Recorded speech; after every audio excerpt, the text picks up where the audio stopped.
Welcome to this episode. You may have seen or heard that we are planning to move to Portugal, and we're hoping to do some traveling while making the transition.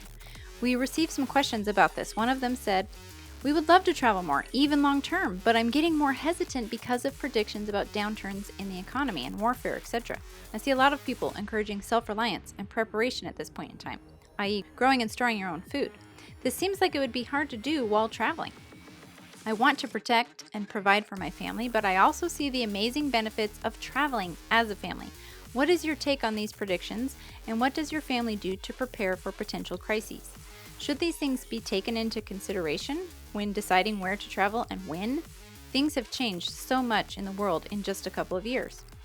We also had some Instagram followers and other podcast listeners asking, how do you decide where to travel or where to live, and how do you go about getting a visa to do that?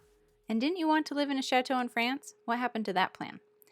In this episode, we're going to discuss travel, living abroad, making decisions about where and how to live, being safe and preparing for worst case scenarios, and why following your heart is a key piece to this whole puzzle.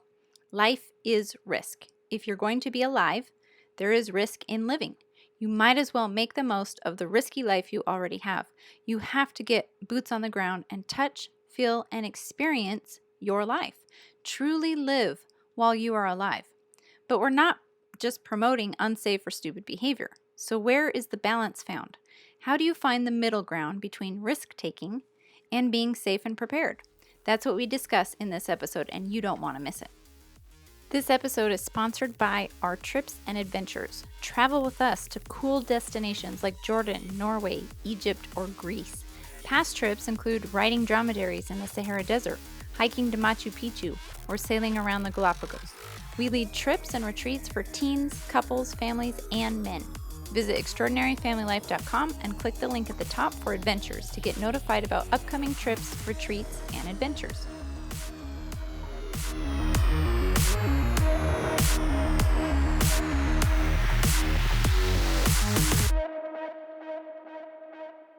Hey everybody, welcome to the Extraordinary Family Life podcast. I almost said Be the Man podcast because that's my other podcast. I was like, yeah, this is not it. Extraordinary Family Life podcast.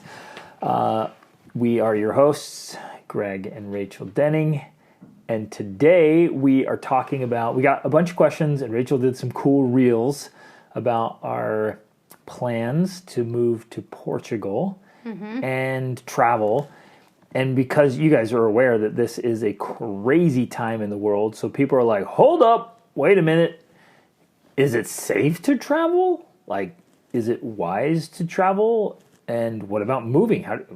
How could you just possibly pick some place in the world to move, and what's that all like? So we want to dive in and hit all of it. Talk about the whole thing. Talk about travel and living and why you live where you live, and if you could live anywhere, where would you go and why? And then how to decide, like how to make the decisions, like they were asking. How do you pick Portugal as a place? Plus, they were curious because people have heard us talk before about France and that we want to have a chateau in France one day. They're wondering if that's still the plan, and we're going to talk about that. And a few logistics for those of you who are like, wait a minute, how do you actually pull this off? And so we'll share some logistical things that I think will be helpful for everybody.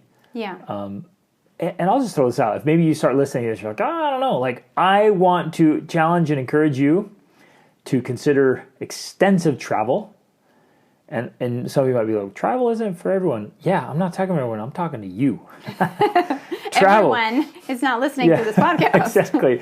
Travel is so significant. There are things that you learn and experience and some growth that can only be had that way. There's no other way to get these specific elements of growth and understanding. I'm going to be bold and say you must travel. If you're going to be your very best self, you've got to get out and be exposed to other parts of the world. And you're like, yeah, I can see it on YouTube, or I watched, these documentaries on Netflix, and sorry, dude, not the same. Not the same. And you're thinking, well, I listen to your podcast, still not the same. Like, you have to go get boots on the ground, touch, smell, feel, experience those things. And I'm going to throw this out here too. Like, here's some craziness, because some of you are total homebodies. I know it. And you're like, I'm never leaving. We live in paradise. Oh yeah, we'll come back to that. But you think you have found your little garden and a little spot in the world and you're never going anywhere. I want to invite you, even challenge you. I know some of you are like, that's a threatening word, Greg. I want to invite you or even challenge you to go live somewhere else for a time.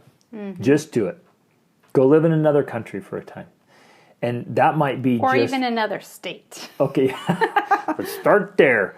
Move from Kansas to Nebraska. Crazy. No, but even if it is just a state, you know how vastly different the West Coast is from the East Coast and the North and the South? Yeah. I mean, you get down Louisiana and then up in Maine. Mm-hmm. Whoa, baby! It's a different world. And if you live in an area that's predominantly one race or one religion, or it's pretty monoculture, one language, if they all just speak. Okay, if you live in a place where nobody speaks other languages, like, you got to move, man. Mm-hmm. Or go for a time. You might have your setup and you just love it. Like, you're in Alaska and you're like, this is the place, the last frontier. Fantastic. Go live somewhere else for a while. Go experience it. Take your family and go experience that. And you might be like, I can't do it. No, my job or this or whatever. Like, there are ways, I promise. And maybe we'll talk about that today. There are ways to pull this off, but I'm going to be bold enough right out the gates here. This is for you. Yes, I'm talking to you, and I think you should travel extensively, and or even go live somewhere for a while, or multiple times. Go experience life. Right. And as you were talking about that, I was thinking of a conversation we've had before where, and I've heard Jordan Peterson talk about this, like, some people say, oh, well, having kids isn't for everyone. And you're like, okay, fine. But there are things you cannot learn unless you are actually a parent. You just can't. There are just lessons and parts of you that will never be developed unless you are actually a parent. It's just not possible. You just cannot have the same experience of caring for a helpless person who demands your time and energy and money. Like, you just don't have that unless you have kids. And there are things you learn by going through that process that you cannot learn in any other way. Yep. And I think this is true as well. It's like, yeah, you can still grow, you can still develop, you can still become an amazing person, because there's plenty of amazing people out there that haven't traveled. Yep. But there's a part of you that cannot be developed in this certain way unless you do actually go travel. Yep. Like, it's just... And that's true with anything, really. Like, unless you go do the thing, you'll never actually develop that part of your potentiality. Yeah, I like that. Developing a certain aspect or part or piece of your potentiality. Yeah. I like that. I think that's fully accurate. And Rachel and I, we didn't grow up in traveling families. Like, we grew up in a tiny little bubble of a world. I never even had a passport till we had 4 children. Whoa. Well, I guess I was pregnant with our fourth. Excuse me. Right. Wow, I'm getting choked up about this.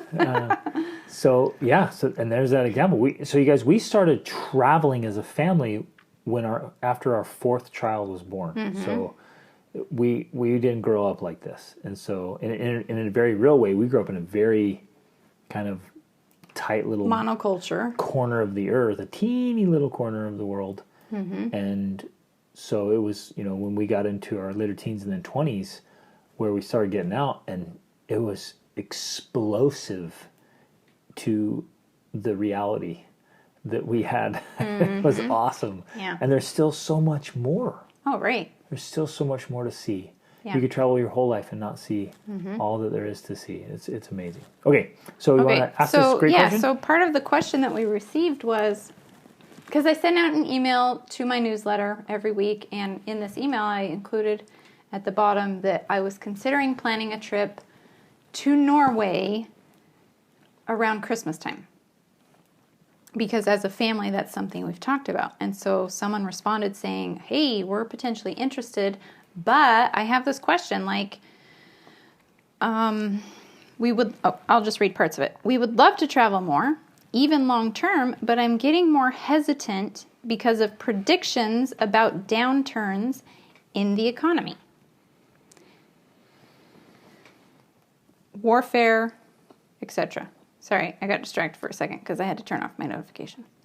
I see a lot of people encouraging self-reliance and preparation at this point in time, i.e. growing and storing your own food. Some of those people have been me. Right. I've been encouraging self-reliance. Yeah. Yes, exactly. So in this instance, I've been a contradiction. We'll get into that. Yes. This seems like it would be hard to do while traveling. Yes, it is hard to... We jokingly talked about having a garden on top of our truck while we were overlanding. Right. How could we grow some vegetables while we drive? Yes. I want to protect and provide for my family, but I also see the amazing benefits of traveling as a family. What is your take on these predictions, and what does your family do to prepare for potential crises? Should these things be taken into consideration when considering where to travel and when? Things have changed so much in the world in just a couple of years. I got one word really for great you. Question. Nunchuck skills. Nunchuck skills. Oh, wow. So helpful. So, I mean, and like you were saying already, yes, we have been also the ones talking about preparing. We've done a podcast about the fourth turning. We've talked about... The book I'm writing is all about preparing. Yes, like we are aware of what's happening in the world. We're aware of how it fits into a larger picture of history and cycles in history.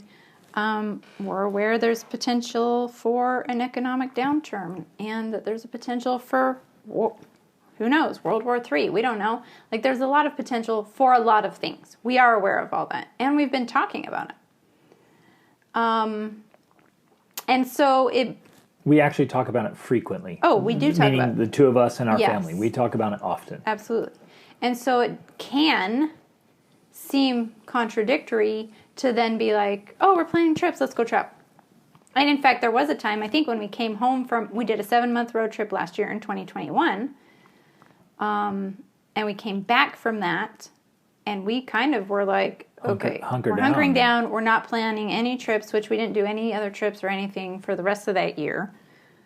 And at the time, we were like... we did a backpacking trip in the mountains with a bunch of that was just kind of friends.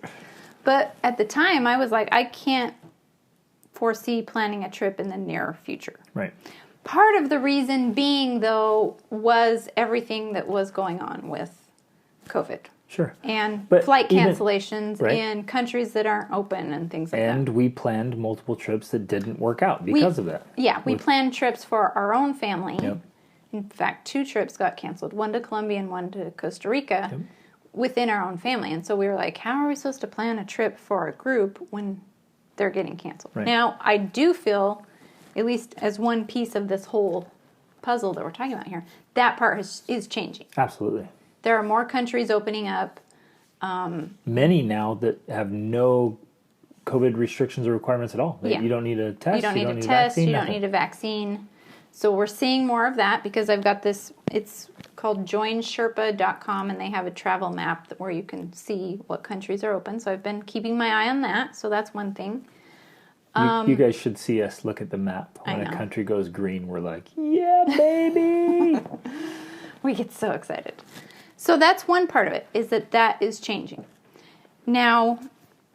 Oh, I want to back up and say, we went on this 7-month road trip across 3 countries where many people were like, don't travel. How are you traveling? You can't travel. Don't do that. You should still be quarantining. Yeah, buckle down. Like, it's crazy times. It's dangerous.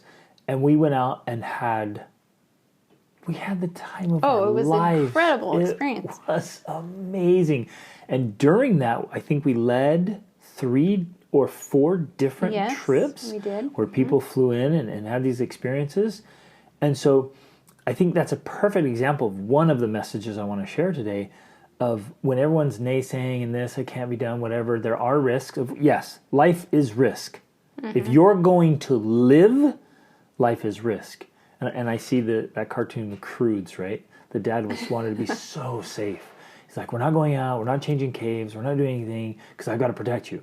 Right? And it was fear-based, and there was real risks. He's not wrong. Right. But then his daughter's like, hey, Dad, that's not really living. It's just not dying. Exactly. And so if you're going to live, there will be risks. And then I think that trip last year is a metaphor for this, because we went anyways with all the kinds of obstacles and potential obstacles, And it was incredible and so special. Countless, like, life-altering experiences. The things we saw and the people we met and places we got to go where there was nobody else around. Right. Like, we go into these harbors in the Galapagos, and we were the only yacht there. Yeah, that was pretty cool. It was, and they were like, man, 250,000 people came here last year. Right. And now we're like, it's just us. And We had tons the and whole tons place. of baby seals because there'd been no travel. Exactly. Oh, man. So, and we went to this waterfall in Mexico that I didn't even know existed. And we were the only ones there. And we walked out by ourselves and watched the sunset. Oh, it was just priceless experiences that we did in the midst of people saying, don't go, it's too risky, it's crazy. Because people were afraid to travel. Right. And I still think it's so hilarious that, ironically, we'd already had COVID. I was pretty dang sure. Because in February of 2020, we'd gone to Thailand, came home, and we all got sick. Excuse me. Must be COVID. Seriously. Wow. And then we did the 7-month road trip, and we came back and got COVID again. Like, we didn't get it while we were traveling. It was only when we got back to Georgia that we got COVID twice. So anyways, so yeah, I think that is a good example of kind of what we want to talk about here. This whole balance between being safe, because we're not promoting stupidity, right? But also taking risks, because we are promoting risk taking. You have to take risks if you're going to live life. It's just something you have to do. It's a required element of building a business, raising a family. You think you can just have kids and raise a family without risk? Like, dream on. It is a required. It's a prerequisite. It's a required element for really living. So now, I like what you said earlier. We're in no way, shape, or form promoting foolishness, Right. or just toss everything, throw it to the wind like we don't care. It's not that. Yeah. It's not this indifference. We're not like, hey, nihilism. we're gonna go to Ukraine. That's where we're traveling right now. Like, we're just going because we believe in taking risks. So let's take our family to Ukraine. And nor are we going out unprepared. It's just that preparedness looks different in certain cases. So essentially, we promote calculated risk taking because you need to take risks, but you do need to calculate how risky your risks are, because at some point they become stupid. Yep. Where if you do your research and your homework and figure out potential worst case scenarios, and if you could survive those, that's a calculated risk. And you train and you prepare and you have backups. Like, if you're ready, so you're increasing your readiness, right? And your somebody said resources are important, but resourcefulness is priceless. Exactly. And so one of the things we do as a family is really dial in our familial resourcefulness. Exactly. Down to training our kids in their mindset and their skill sets and all the activities. Like, we travel as a little tribe of trained, ready people. Yeah, and so if we get really specific on this with what's going on right now in the world and going on with our own decision making, we'll talk in a minute we'll talk about moving to Portugal and how we decided to do that and why we picked Portugal. But part of this whole moving to Portugal, we decided that, we're going to be moving. We're going to be temporarily homeless again because we're going to give up our house here and we won't have found a house in Portugal yet. Let's travel for a little bit, which is what led to this potential trip to Norway that we're thinking about, among other things. We're thinking of some other places too, but that's one place. And we have... Actually, should we pause there for a second? This is what we do as a family. We sit around like, hey, what countries are open? What would be cool to do? How about Jordan? Jordan's open. Let's go. Yeah, let's all go to Jordan. And so we plan out all these cool things like, okay, now where else? Well, let's go to Egypt. Egypt's there, and it just requires a negative test. Okay, boom, Egypt, we can go this. We start preparing things. And then Rachel, we're sitting around in our family devotionals in the morning at breakfast, and she's like, where do you want to do Christmas? What about Norway? booyah, we're like, yeah, we can do this and this and this, and we walk through opportunities or possibilities. That's how we do this as a family. And so we kind of dialogue the whole thing. Everyone kind of chimes in, this would be cool, this would be cool, and we see what's logistically possible, what most people would be excited about or at least okay with, and then we start planning in a tentative itinerary. We allow ourselves to dream. And we allow the kids to dream. And so we talk about possibilities and get excited about that. And then we narrow down in what we can actually do. Yep. So, but along this line, you and I especially, and we've included some of the older kids in this conversation, is we've been talking through, well, wow, is it really smart? Should we go traveling right now? Is that a good idea? It is the fourth turning, we're in the midst of a fourth turning. And if you're not familiar with what we're talking about, you got to listen to that podcast we did about it. Or read the book. It's excellent. Or read the book. And so, well, just all these scenarios. Like, is there going to be a downturn in the stock market? I want to throw down right here and say, I'm going to go crazy. And I'm not a financial advisor, and this is not legal advice, and yada, yada. I, for one, wholeheartedly foresee, at least in my own observation, that there is a big downturn coming in the stock market, and I think it's already kind of rolled over. I may be wrong, but I think it's going to happen in the next 12 to 18 months. I think there's going to be recession-type decline in the overall markets. That's going to happen. I think inflation is inevitable. It's already happening. It's already happening. I think it's more so with at least the U.S. dollar, if not other things. There are other nations who've already dropped into big recessions and big inflation. I had some coaching clients and had conversations with people in other nations. It's already happening on a pretty big scale. There's fuel prices. Fuel prices are crazy. There's a war going on, obviously, in the Ukraine. But there's other conflict around the world, and there's growing conflict and polarization in our own nation. Yes. And that's, again, those are symptoms of bigger social patterns. We could get into a big, long history lesson, but that's what's going on. And so, yeah, there's a risk of that. So and I'm right there. We are not traveling ignorantly. We're not like, everything awesome. Will be fine. Let's go. Don't worry. We're saying, no, all of this stuff is a very real possibility, if not a probability in some instances. And so then we're faced with the question, well, do we still live anyways? Right. And I think this is a good time to define what we mean by living. And that's kind of hard to do, but I want to expound on this idea that to us, living means following your heart.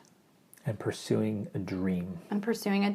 Because I truly believe that that is the way to fulfilling your potential and to creating a truly extraordinary life. Now, some people don't know how to do this. They really have no idea how to do this.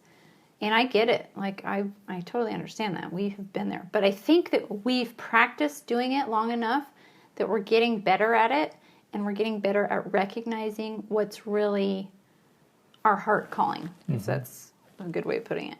And so it's this idea of paying attention to things that excite you, things that interest you, things that really just, that feeling when you get when you actually are excited about something, or you just feel alive or lit up. It's paying attention to those things and then pursuing them. Yep. Now, sometimes and it's the big, sometimes scary, meaningful, fulfilling, kind of crazy stuff that makes your soul sing. Yeah.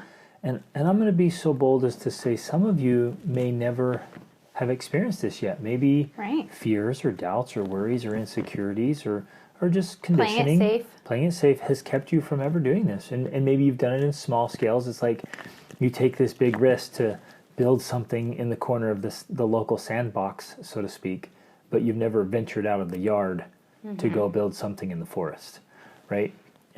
So this might be new and might be intimidating, or it might just be a whole new idea. And we want you to explore that. Allow yourself to dream and think and wonder.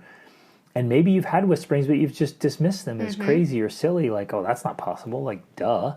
And you just dismiss it. Whereas Maybe something's been calling to you. I wholeheartedly believe God and the universe are conspiring in your favor. And there is a special recipe for you. Now, obviously, it doesn't have to include travel. Travel is part of our family dream. Despite what I said, and I still believe it, you need to go out and travel. I think everyone needs to go out and have travel experiences for growth. But I'm talking about like living your dream and really living and being alive. That may not necessarily include travel, but it's your dream, whatever your dream is. As the main driving force. I think you should still do it as part of your own growth and development. But follow your dream. Pursue it. Live while you're alive, in spite of all the risks. Now, yes, there's legit risk. There really is. Like, things could fall apart. But Rachel and I were talking earlier. It's like, well, hasn't there always been risk? Of things falling apart? Yeah. Yeah, in some ways there have. And so there's a few things that you were saying here, like you have to learn to pay attention to those things and to follow those, let's call them inspirations, right? Those times when you feel inspired or excited or lit up. You have to learn to follow those, because when you do, they lead you on a path that's way better and way safer and way more exciting and meaningful than you could have ever planned on your own. And honestly, way more difficult sometimes, or that trying, too. or That's stretching. That too. Or unexpected. That's true. Right. But that's a part of the journey. Yep. And so if you're trying to live your best life, if you don't pay attention to those things, I don't think you can actually do it. No, you'll come up short. You will. You'll come up short. And so you'll try to plan for all the worst case scenarios, and you'll do the best you can, but you often fail or fall short of what's possible because you don't listen to this inner calling. You don't listen to this voice that's trying to lead you on a path to your potential. Now, this comes back, tying this all together in a way. That path doesn't always make logical sense. Mm-mm. And that's kind of where we're at right now with the choices we have made about moving to Portugal, about traveling, is it doesn't make necessarily logical sense, but we feel that it's definitely where our higher potential is calling us. Yeah. And that's because of let's lay this out. I mean, we did talk about it in our past podcast about Portugal a little bit, but we had a couple of trips that were canceled. This is how it kind of played out for us. And then we had this trip to Portugal that you and I had planned, and we fully expected, hey, it could get canceled. Like, at this point, we don't know, because your last trip in February had just gotten canceled, and then we were going in March. And we're like, who knows? We may not make it to Portugal. So we fully expected that to happen. We went, we made it, we got there, and we had a completely magical time. We fell in love with the country, which we'll dive into that more in a bit. And we just felt like we'd already been considering it for over a year. We thought, okay, yes, this feels right. This feels good. We're going to move in this direction. And that's how we operate. We go off what feels right. And then we do it, even though at the time we're in Portugal, like paying $10 a gallon for gas, thinking, this isn't smart. Why are we going to move here? Like, it doesn't make logical sense when the Ukraine is the breadbasket of Europe and food prices are going up and we're paying $10 a gallon for gas. Logically, that doesn't make sense. But you can't, despite what we're saying about making calculated risk, you can't always go off of just logic. You have to listen to that inner voice and to pay attention to where it's leading you. Because ultimately, that brings you, the serendipity and just the magic that happens when you follow that path. That you couldn't have seen or experienced any other way. And it's because we've experienced it before so many times that we're able to talk about it without having actually done it. We're talking with confidence about it happening. Right. That's what I was just saying. We're recording this right now, and who knows? We may never end up in happen. Portugal. It might all fall apart, and we're like, okay, we didn't make it. We know that's a potentiality. A real possibility, yeah. But we also know that usually what happens if we ended up not moving to Portugal or not traveling, there's things that get put in motion by taking that path, like moving forward on that path, things get put in motion that end up being even way better than you planned. I actually wanted to address that for a minute. We've experienced this so many times, and at first it seemed really frustrating. We thought we were confused. We're like, but we felt so strongly we were supposed to do that thing. But that was just a stepping stone, and we would get confused. We kept thinking, we kept assuming that was the destination. The destination. That was the end thing. And then we realized, well, no, we were just being led or drawn, or we desired, we wanted to go down this path. And what it was is it was so we could see something else, something better we hadn't anticipated. Because as we went down the path, then we were able to see other opportunities, meet other people that led to something even better, which we wouldn't have experienced unless we had started down the path. Exactly. So we both realized that that's also a potential too. Who knows? We could say, oh yeah, we're moving to Portugal, we go travel, and we end up in Jordan, and who knows, we live there for a year. That's a real thing. And so this takes us on to the next point of like, okay, we know there's potentials for these economic situations or whatever, war. And so we've talked through the scenarios, like, well, what are we going to do? What would happen? Mm-hmm. And it made me think of a time back in 2008, because we were living in Costa Rica at the time. That's a good point. We were actually living abroad when the last thing fell apart. Yeah.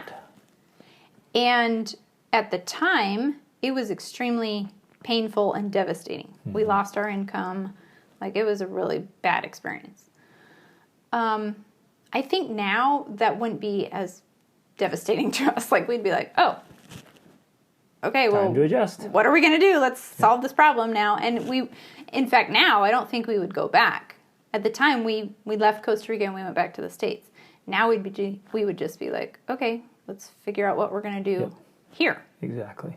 So no matter where we were, if we were in Jordan or Norway or wherever, and the stock market crashes or something happens, or COVID, something like that, we would just be like, okay. There's ways to adjust. We've had enough life experience and enough travel experience to know that no matter where we were or are, we would just be able to handle the problem and find a solution. Right.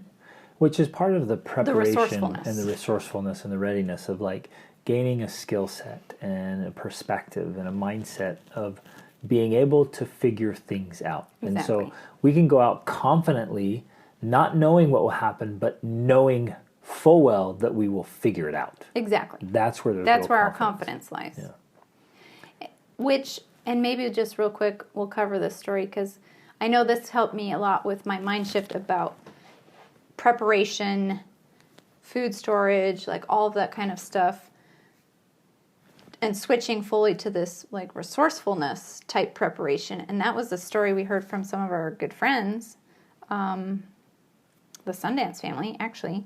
I thought you were gonna tell a story about the guy we met who was scavenging and eating roadkill. Oh. Like, we could be if like things him. Get really bad, we could look for roadkill. Right. No, that really happened to us, this guy. Oh, my gosh. That was awesome. No, our friends, the Sundances, they're a German family. Wait a minute, this isn't a comforting story. But it is a reality check. No, it's not a comforting story, but it was a reality check and a mind shift for me. I think we've told this story before on the podcast. I think we have. I just want to recap it really quickly. Essentially, his grandmother and grandfather were living in, I think, probably around East Germany during World War II, and they had a nice place with a farm.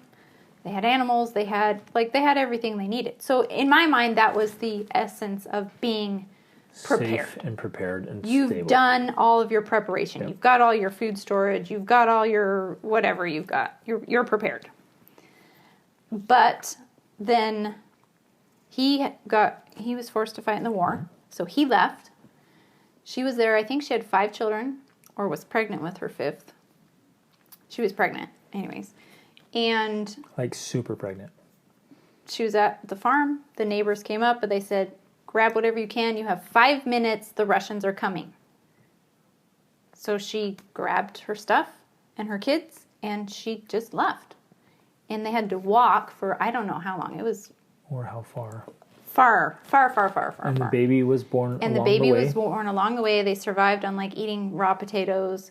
She almost left the baby because she's like, I just don't think I can feed this child. I need to feed myself and take care of my other kids. But didn't. This baby ended up growing the up and vulnerability of that moment of yeah. no husband around and a woman who's very pregnant and then has a newborn. Just, that's just like the worst state of vulnerability and exposure. And everything they had, all the comforts, all the resources they had, were now gone. Yeah. And they never saw it again. They never went back. Right. And that baby ended up growing up and being the father of our friend. Yep. And so I just remember hearing that story and thinking, yeah, you can get prepared. You can save all your food storage and you can, have tons of money in the bank, but you never know what's going to happen. And in all honesty, you could lose it in a minute. Yep. And that's not saying you shouldn't do it. Yeah, okay, go ahead and do that stuff. You should. That's great. But it's not your only resource. But it's not your only safety net. Yep. Your true safety net comes from your ability to survive difficult situations and challenges. And in fact, that is more valuable than the physical supplies you have. Who you are is far more important than what you have. Exactly. So for us, that's always been, I think, our primary form of preparation. Because we travel a lot. I mean, we have food storage right now at our home base here, but we're planning on packing it up and putting it in a crate and shipping it to Portugal. So for a period of time, that does us no good. In that case, we're relying on our resourcefulness and our ability to survive and solve problems, which is far more valuable in the long run. Basically, because Rachel is amazing, we can do all this. I don't know how this comes into play because I'm not the survival person here, okay? That's worth noting. Yeah. That Rachel loves her comforts. Oh, absolutely. And her ways and her things. And she likes her office to be just her way. And she likes to have her routines and rituals and systems. And I am a homebody. And she's a homebody and an introvert. So some of you might be like, yeah, that would never happen. My spouse would never go for it. I just couldn't do that. She's your role model here, people. Exactly, it's true. That's awesome. But that's the other thing where our life experiences have played a big part because I've gone without. I've lived in a camper, in a homemade camper on the back of a truck for months. We've done uncomfortable things, at least according to my definition. You're sitting there laughing at me. It was awesome. It was awesome. It was a lap of luxury for Greg. No, I understand. I know where my weaknesses lie. I do know that. And yet it's still doable. I guess that's the message. I still have faith in our ability to solve the problems. Yep. Ultimately. Absolutely. So we want to we'll dive into Portugal, but I want to address the French thing. So in case we miss it, I don't want to. We have a big dream of having a chateau near the French Alps. We just love France, and when we went over there and lived in that area, we thought, man, this is heavenly. So that's still the big dream. That's still on the horizon. At one point, France was locked down, and we were like, man, maybe the French dream is out. Because they were seriously locked down. And still pretty tight now. You can get in with a COVID test now. Oh, awesome. Okay. If you're vaccinated. So there's hope. There's hope for France. That's our big dream. But it's a part of the dream. We also want to have multiple properties around the world, including a beach house. And that's what kind of led us and I think into Europe again. This actually ties in because part of the people are like, oh, why Portugal? Well, part of the reason we actually started looking at Portugal is because we were looking at getting a visa to France because of that dream. And it was looking, these chairs are so noisy. It was looking kind of challenging, especially for a family of our size. At one point, I think we did some math and we figured they wanted us to put $210,000 in a French bank account. And just let it sit there. And we were like, yeah, okay, that's a stretch.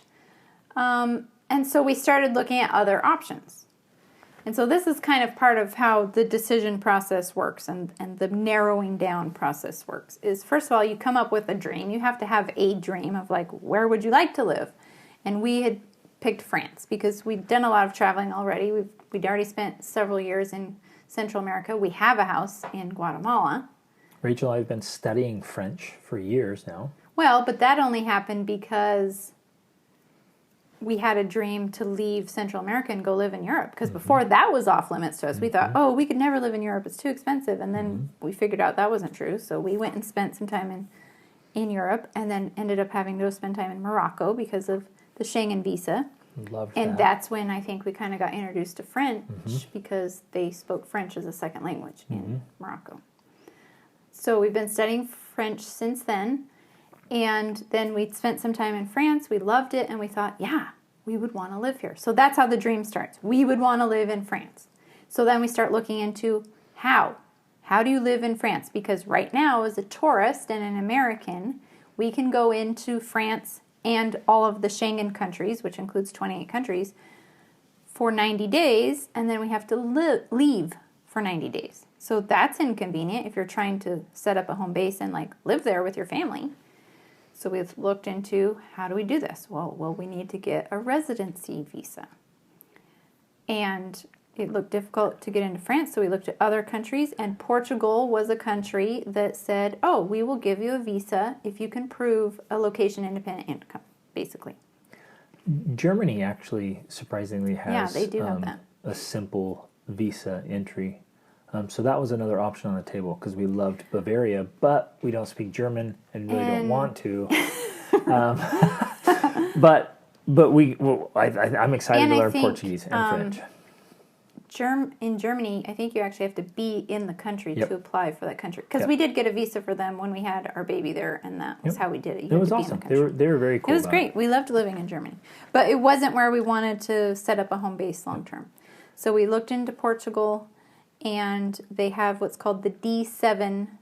They have a lot of different visas, but the one we're applying for is the D7 visa, which means you have an independent income, an income that comes from out of Portugal.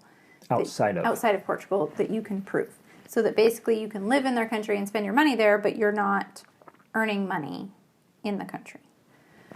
So that's how we started looking at Portugal. And then we decided we should go take a trip there before we move our family. Since we'd never been. We've done that before, moving our family to a place sight unseen. Yeah, yep. We've done it. But if we were going to make this one a little more permanent, which is our plan, we wanted to know what it was like. So we took a trip there in March and fell in love with it. We loved, and people have asked, what do we love about it? We love that it's got a nice international mix of people. There's a lot of different... It's a melting pot. Yeah.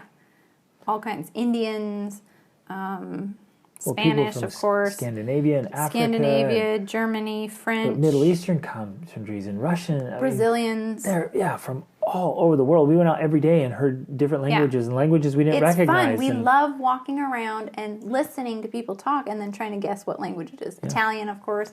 Like, what language is that? What are they speaking? There were so many we couldn't even recognize. I met a lady who spoke Tartar. And I was like, okay, that's awesome. Yeah. A Russian lady. Yeah. Yeah, so we love that. Great restaurants. We're really restaurant snobs, so that was important. Mm-hmm. And a big variety of great restaurants. Not just really good the food same quality. Food. Yeah. Lots of different quality types of food. Lots of outdoor activities. We're looking at the south, the Algarve, and it has tons of surfing, paddleboarding, kite surfing, kayaking, sailing, mountain biking, scuba diving, snorkeling. Yeah. Horseback riding, ATVs. I mean, there's water parks everywhere. This place was amazing. Playground. It's the ultimate outdoor playground. Right. Like every activity that we like, and we're like, yes. Yeah.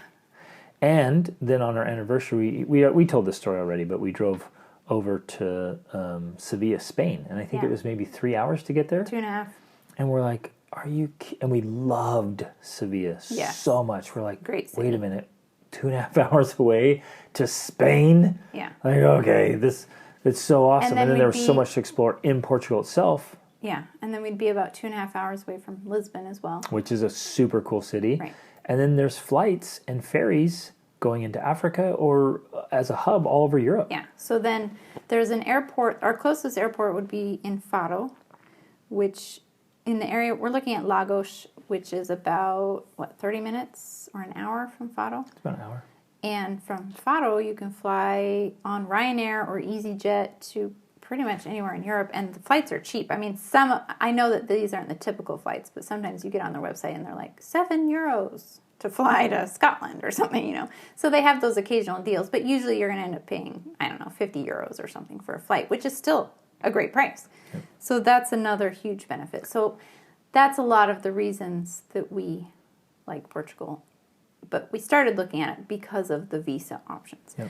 Because once we have, tying this back into the French chateau, once we have a residency visa in, say, Portugal, but this would be true of any Schengen country. There's 28 Schengen countries that include Spain, Germany, the Netherlands. I think all the way to Greece even. Yeah. If you have residency in any one of those countries, you can travel to the other 28 visa-free. You just can go. There's no special requirements to get in, and you don't have to leave. You can be there anytime. So us having residency in Portugal gives us the opportunity to also live in France if we want, part of the year. Now, Greg's giving me the faces because technically on the visa we're getting, you can't. Hey, well, wait, I'm explaining it in detail because this is legit. There is a visa you can get in Portugal where you only are required to be in the country 8 days. I think that's the golden visa. That's the golden visa. So you only have to be there 8 days a year. But I'm talking about our long-term plan here. So we're supposed to be there 6 months a year, I think. We are supposed to be there 6 months out of the year, which means 6 months, the other 6 months, we can be traveling and or living in France. Yep. Now, also, in the long-term plan, after 5 years, we can apply for citizenship in Portugal. And then once we have citizenship, I think these requirements are gone and we can live anywhere we want. So we could be Portuguese citizens, but have a place in France. Yep. And then, of course, like you were saying, the big long-term plan is to have a place in France and have a place on the beach, which would be in Portugal, so that we can travel and, just... Yep, we want to have home bases where we can continue to travel and see the world and explore and raise and educate our children and ourselves and serve and look for opportunities to make a difference and contribute and grow our business and influence and just really live life on our terms. And again, circling back, like you have to know what your terms are. You have to know what it is to you to really be living and really be alive and excited and living your dream, singing your song, whatever that is. But if you get clear on that, then you start looking for places and people and experiences that facilitate that thing. Mm-hmm. So we're really clear about what it means to us to be really, truly living. So then in our deliberation, we're like, okay, what places facilitate this? At least make it easier, better, or for this moment in our lives, in our family's life, like what experiences do we want? And we are very thoughtful about that and deliberate and intentional, and we talk... we think about it a lot. We talk about it a lot. With ourselves and with the kids. Mm-hmm. And so now, like our family's kind of in two segments. We have 4 teenagers and then 3 littles. And the teenagers are starting to grow up and move out. Yeah. So we're like, okay, like our family dynamic is changing. And so if it changes, we too must change in order to grow and expand and keep being better. Like, I was in a coaching session earlier, and I really want to emphasize this. Like, what worked for you when you were first married may not work when you've been married 15 or 20 years. Right. Like you gotta evolve, man. You gotta change your strategy. You gotta change your strategy. What worked back then, if you were really great as a parent when your kids were toddlers, that won't cut it when they're teens. Mm-hmm. You gotta be a better parent. You gotta grow and evolve, and now you gotta be a great parent to teens. You can't be like, well, I was so good at it when they were little. Like that doesn't work anymore. You gotta keep changing. So as the strategies grow, as each child grows, and the needs of the family, like, what do you want to experience? What do you want them to become? What do you want to pursue? What's the next chapter? What's the next chapter? And so that's what we're chasing right now. Yeah. The next chapter. And it's exciting. Oh, I love this stuff. So is there risk in Pursuing your moving dream? and traveling now? Absolutely. We've thought through it. We're thinking through it. We're preparing as much as we can, but in many instances, there's not a whole lot you can prepare for. You prepare for everything you can, and then be prepared for the unexpected, unknown. But then ultimately, like, is this worth attempting? If it hasn't crossed the line into stupidity, like you can look at it and be like, okay, is this?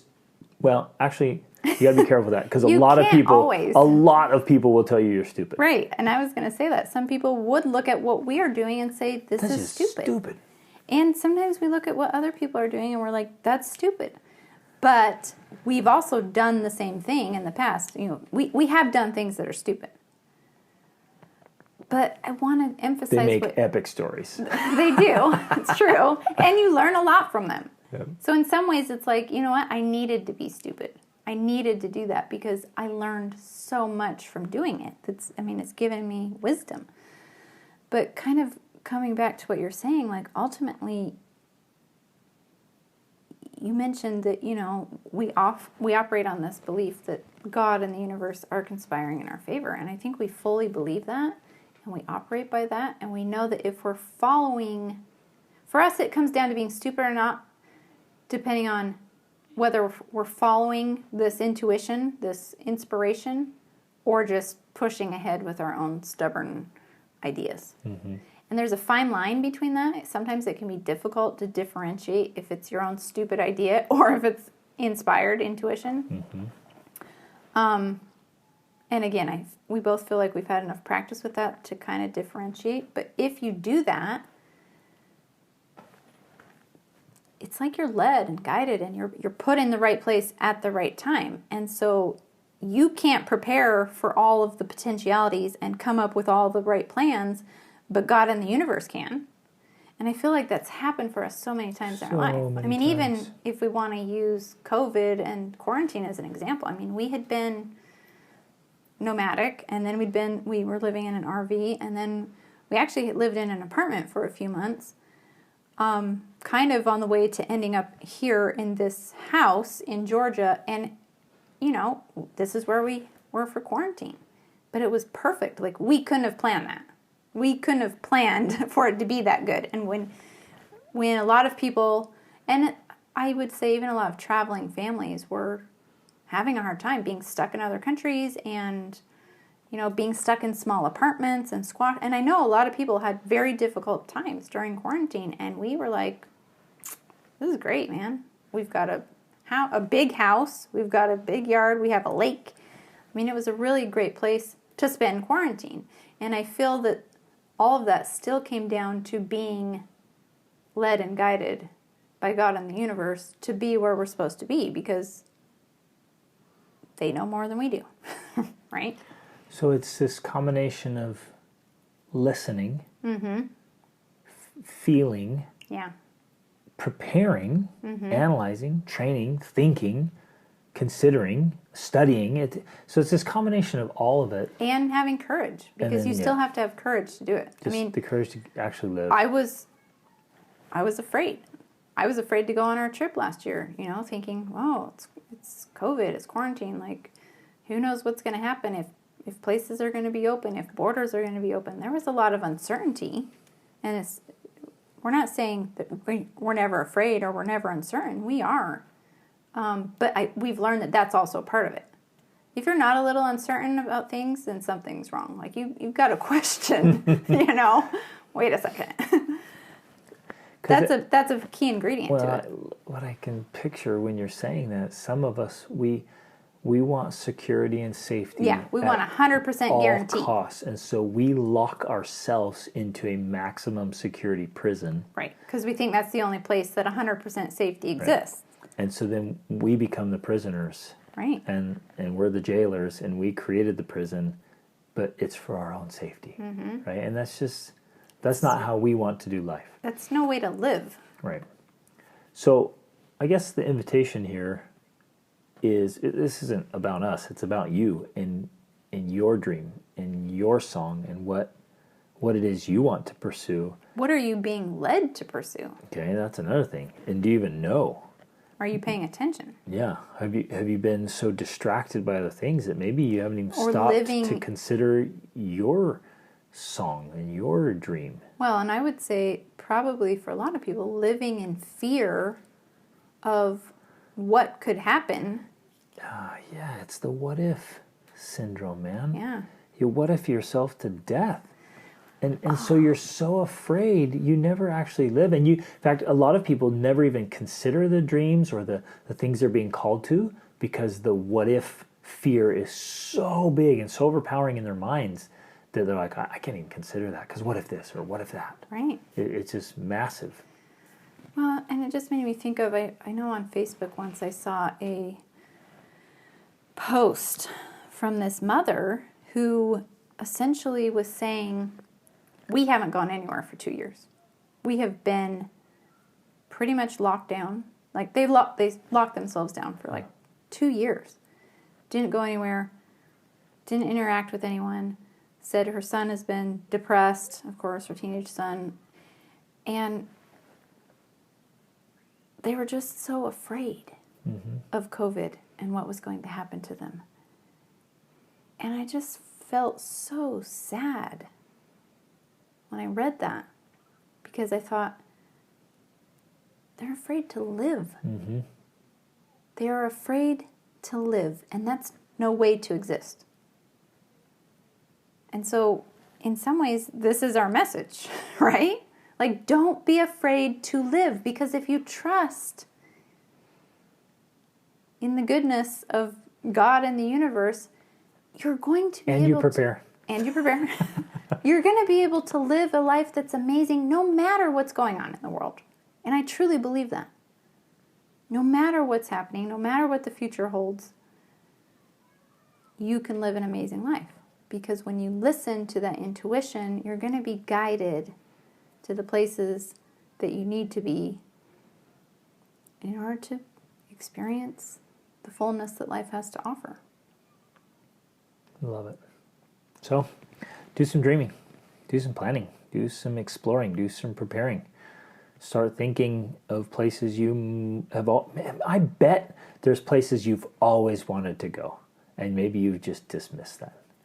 And so stir that back up, dust off those dreams and bring them back to the surface and see where you might go travel or go live for a time. Because the process of who you become while you're doing that process is what this is really about anyways. Even more than the place you go or whatever it is you end up doing, who you become along the way, that's what matters most. And ultimately for us, I've come to the conclusion that whatever's happening in the world, whatever's going on, it'll be something different every time. There'll always be some kind of risk, always some kind of threat. Whatever's going on, I'm still just going to keep living my life. And I'll adjust as needed. I'll prepare as much as I can. I'm going to seek guidance and direction, but I'm going to live. I'm going to live while I'm alive, and we hope you will go out and do the same. Love you guys. Thanks for listening. Reach upward.